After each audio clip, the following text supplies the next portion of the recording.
काय सांगेल?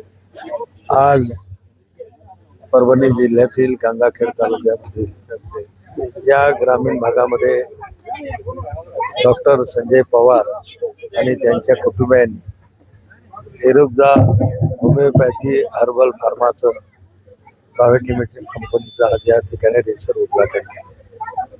आपल्याला माहीत असते की ह्या ज्या औषधी बनवण्याचं काम आहे अतिशय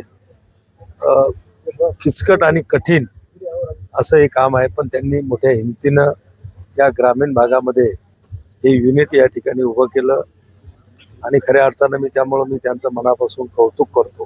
कौतुक यासाठी एक बहुजन कुटुंबातून आलेली व्यक्ती 28 वर्ष डॉक्टरी सेवा देत असताना त्यांच्या मनानं घेतलेली ती भरारी की आपण डॉक्टरकी तर करतोय, पण डॉक्टरकीसाठी औषधं जी आपण वापरतो ती सुद्धा खात्रीची आणि आपण स्वनिर्मित केलेली असावी. म्हणून मला वाटते त्यांच्या मनामध्ये हे युनिट उभं करण्याची कल्पना आली असावी. आज ती असती त्यांची मुलगी, त्यांचा मुलगा, त्यांची पत्नी सगळे त्यांच्या या व्यवसायामध्ये किंवा या युनिटमध्ये सगळ्यांनी आपला सहभाग नोंदवलेला आहे. आता त्यांचं मी पाहिलंय की त्यांचा एक मुलगा जो आहे तो केमिकल इंजिनियर म्हणल्यानंतर आज तो मोठमोठ्या शहरामध्ये मोठमोठ्या फॅक्टरीमध्ये सुद्धा चांगल्या पदावर चांगल्या पॅकेजवर तो तिथं नोकरी करतो. तर त्यांनी सुद्धा आपलं सर्व योगदान किंवा आपलं जे ज्ञान आहे त्यांचं केमिकल फॅक्टरीच्या संदर्भामध्ये केमिकलच्या बाबतीचं ते सर्व या युनिटमध्ये ते उपयोगी आहेत. म्हणून निश्चितच एक त्यांनी चांगलं युनिट या ठिकाणी उभं केलं. त्यांना मी शुभेच्छा देण्यासाठीच आज या ठिकाणी आलेलो होतो, त्यांचं कौतुक करण्यासाठी आलेलो होतो आणि परत एकदा मी पुन्हा तुमच्या समोर त्यांना खूप खूप या युनिटला आणि त्यांना लोकांना याचा फायदा होईल असं तुम्हाला काय वाटतं? नाही, निश्चितच याच्यामध्ये जे काही लागतील ते तर काही परदेशातून लोक येणार नाही, आपल्याच भागातले आपलेच लोक लागतील. पण सगळ्यात मोठा जो फायदा होईल आज बहुजन समाजामध्ये मी पण माझ्या या 35-40 वर्षाच्या सामाजिक राजकीय जीवनामध्ये पाहतो की बहुजन समाजामध्ये सुद्धा खूप टॅलेंट आहे, पण हिंमत कमी आणि थोडंसं आपल्या लोकांचं काय असतं, आपण थोडे लोक अनुकरणशील असतो. कोण केलं की मग ते पाहून करायची आपल्याला सुद्धा इच्छा होते किंवा हिंमत होते. आज त्यांचं हे युनिट पाहिल्यानंतर अनेक तरुण या भागातले सुद्धा इच्छा ते ज्या ज्या क्षेत्रामध्ये त्यांच्याजवळ नॉलेज असेल, क्षमता असेल ते आपणही करू शकतो. की डॉक्टर साहेबांना होमिओपॅथीच्या औषधीचं युनिट काढलं, पण ते त्यांना दुसऱ्या पद्धतीचं असेल ती हिंमत त्या ठिकाणी करतील की ग्रामीण भागामध्ये सुद्धा असे युनिट निघू शकतात आणि आपण ते चालू शकतो. आणि मला एक प्रेरणा देणारं सुद्धा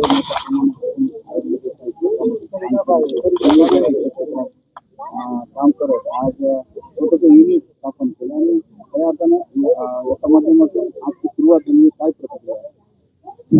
गेल्या 28 वर्षापासून मी होमिओपॅथिक क्षेत्रामध्ये काम करतो. सुरुवात ज्यावेळेस मी इथे केली त्यावेळेस आठवड्यातून एखादा पेशंट असायचा. मग घरच्यांना वाटत पेशंट आठवड्यात महिन्याची 4 काय आम्हाला एवढं काही त्यामुळे काय अडचण नव्हती. तरी पण मला एवढा कॉन्फिडन्स होता पाणी मंत्रून जाणाऱ्याकडे लोक जातात. दुवाबुद्धी करणाऱ्याकडे विश्वास हेच ठेवून जातात. तुमच्या पॅकेज जर दम असेल तर तुमच्याकडे पेशंट येणार ना, एक ना एक दिवस. त्या विश्वासावर मी माझ्या जे काही कॉन्फिडन्स होता त्यावर मी ठाम होतो. त्यानंतर आजची कंडिशन अशी आहे की 3 दिवस अगोदर अपॉइंटमेंट घेतल्याशिवाय गंगाखेड या ठिकाणी आपल्याकडे 7 राज्यातले पेशंट आहेत सध्या. आणि 350 ते 400 पुढे पर मंथ जातात. ते पण मी वाढवण्यासाठी नाहीत की क्वालिटी बिघडण्याची भीती वाटते. आता 500-600 पेशंट त्या आता त्या स्पीडनं जे आहे कमी जायला काही अडचण नाही, पण क्वालिटी बिघडू नये. आता ही मुलं आता माझी दोन्ही एक एमडी होऊन आलाय, मुलीचं प्रिपरेशन चालू आहे एमडीचं. छोटा या फॅक्टरीमध्ये केमिकल इंजिनिअरिंग काम करतो. त्यामुळं आता पेशंटची संख्या थोडंसं वाढवणं ठीक आहे, पण त्याच्यात माझी नाही वाढवणार. त्यांच्या क्वालिटीचं कमी वाढवलं दमान होतात. आधी लोकांमध्ये कशा पद्धतीने विलास केला जातो. कसं आहे समज आणि गैरसमज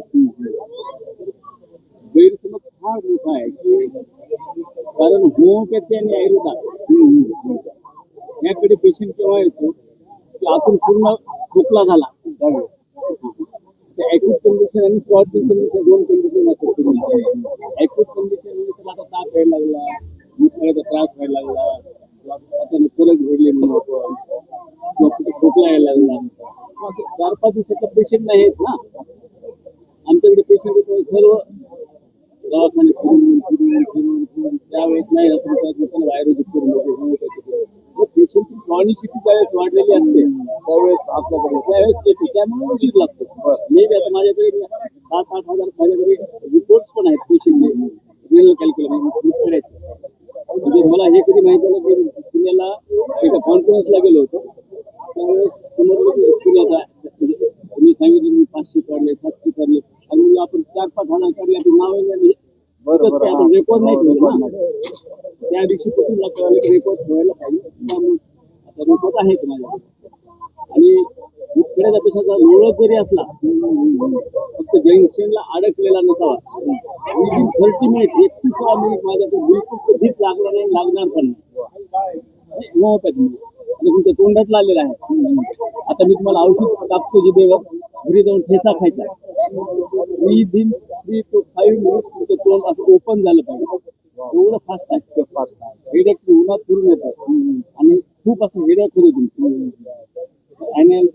कुठली अनालिसिस घेण्याच्या अगोदर आमची काही मेडिसिन दिल्यानंतर विदिन 10 मिनिट्स 11 मिनिट नाही लागतात. एवढं फास्ट तुम्हाला रिझल्ट आता जे युनिट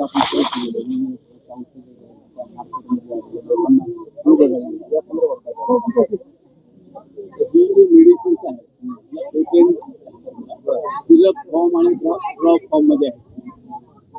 फक्त आपण ॲलोपॅथी औषधी प्रॅक्टिस करतो. समजा BMS डॉक्टर आणि ॲलोपॅथी प्रॅक्टिस समजा ऑर्थोपेडिक्स असतील, गायनेकॉलॉजिस्ट असतील किंवा अजून रेस्पिरेटरीवाले असतील, ज्या ठिकाणी रेजिस्टन्स आलं म्हणजे रेनायटिसचा पेशंट आहे म्हणजे अलर्जिक सर्दी आहे. तर आजकाल काय झालं की ते शिकवायची लिव्हर शिकवायची म्हणते LC वगैरे आणि त्यानंतर मग नाही कमी झालं तर म्हणलं की इनेलच. अच्छा समजा मी त्या पेशंटला आपल्या होमिओपॅथीचं समजा युरोप जातो रायनो प्लस जर दिलं फक्त शिकवायची सोबत तरी तो पेशंट तिसऱ्या दिवशी तुम्हाला एकदम मोठा झालेला दिसतो. विदिन 3 days कप असतो काही बिलकुल तुमचा कप बाहेर पडणार. जर सप्रेशन नसेल तर कमी होणार, सप्रेशन असेल तर नाही होणार. दिनांक 13 जून गंगाखेड जिल्हा परभणी येथे इरुक्झा होमिओ हर्बल या कंपनीचं उद्घाटन देशाचे आयुष मंत्री प्रतापराव जाधव यांच्या हस्ते उद्घाटन झालेलं आहे. परभणीच्या पालकमंत्री मेघनादिदी बोर्डीकर, आमदार डॉक्टर राहुल पाटील, आमदार रत्नाकरजी गुट्टे यांच्या हस्ते उद्घाटन झालेले आहे. आपण जर बघत असाल तर खूप हर्ष उल्हासात हे उद्घाटन झालेलं आहे. परभणी जिल्ह्यातीलच नव्हे तर मराठवाड्यातील होमिओपॅथीचं पहिलं युनिट डॉक्टर संजयजी पवार यांनी इरुक्झा होमिओ हर्बल काढलेला आहे. आणि आपल्या सर्वांना सांगण्यात आनंद आहे की गेल्या 30 वर्षापासून डॉक्टर संजय पवार हे होमिओपॅथी प्रॅक्टिसमध्ये खूप आवर्जून काम करत आहेत. खूप रुग्णसेवा असं काम केलेलं आहे. रुग्णसेवा हीच ईश्वर सेवा हे मूल मंत्र त्यांनी मनाशी बाळगून काम केलेलं आहे. आणि येणाऱ्या काळात सुद्धा फक्त महाराष्ट्र राज्यच नाही तर देश पातळीवर इरुक्झा काम करेल. आणि डॉक्टर संजयजी पवार, डॉक्टर सुशांत पवार हे आपल्या सर्वांच्या सेवेसाठी आणि आम्ही सर्व पवार आपल्या सेवेसाठी आहोत इतकं सांगू इच्छितो आणि माझे 2 शब्द संपवतो. आयुर्वेद आणि पाहिलं तर परभणी जिल्ह्यातली ही सुरुवात आहे, एक युनिट सुरू आहे. याच्या माध्यमातून रोजगार सुद्धा तरुण याबाबतीत काय? निश्चितच येणाऱ्या काळामध्ये आणि आतापासूनच युवकांसाठी खूप मोठ्या प्रमाणावर रोजगार उपलब्ध होणार आहे. आणि यासोबतच येणाऱ्या नवीन पिढीला डॉक्टर संजयजी पवार असतील यांच्या थ्रू खूप एक मोठं प्रोत्साहन भेटणार आहे की युवकांनी सुद्धा कुठेतरी उद्योग क्षेत्रामध्ये यायला पाहिजे आणि उद्योगधंदे चालू करून खूप मोठ्या प्रमाणावर योगदान म्हणजे एम्प्लॉयमेंट झाली पाहिजे. हे युवकांना एक चांगला संदेश जाणार आहे. आणि होमिओपॅथीचं वैशिष्ट्य म्हणजे की कुठेही अँटीबायोटिक्स न घेता कोणतेही ऑपरेशन न करता रुग्णाचं तिथं इलाज होत आहे. ही जर बघायला गेलं तर त्यांचं निदान भेटत आहे. ही सगळ्यात मोठी गोष्ट आहे, मी आपल्या सगळ्यांना सांगू इच्छितो. आणि जसं मी पहिलेच सांगितलं की फक्त परभणी जिल्ह्यापुरतं नाही तर राज्य पातळीवर आणि येणाऱ्या काळात देश पातळीवर इरुक्झा काम करेल आणि निश्चितच आपल्या सर्वांच्या आशीर्वादानं, आई भवानीच्या आशीर्वादानं आपण यशस्वी ठरू आणि आपल्या सर्वांची सेवा करायची इच्छा आमची आहे आणि आमच्या हातू आपली सर्वांची सेवा घडू हीच ईश्वर चरणी प्रार्थना करतो. माझे 2 शब्द संपवतो. धन्यवाद.